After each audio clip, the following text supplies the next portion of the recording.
বিসিবির নতুন সভাপতি ফারুক আহমেদ।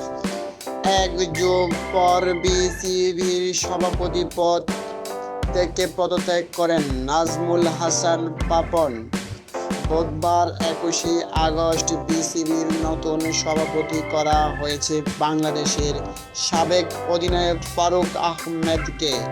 বিসিবির নতুন সভাপতি ফারুক আহমেদ বাংলাদেশের হয়ে ৭টি ওয়ানডে খেলেছেন।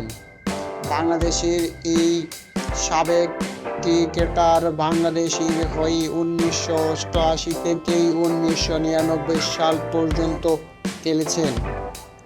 জাতীয় দলের সাবেক অধিনায়ক হিসেবে ক্রিকেট বোর্ডের কাউন্সিল আগে থেকেই ছিল ফারুকের। সেই সুবাদে জাতীয় ক্রীড়া পরিষদের কোঠায় যুক্ত হলেন পরিচালক পদে। সেখান থেকে চলে এলেন ক্রিকেট বোর্ডের সভাপতি পদে।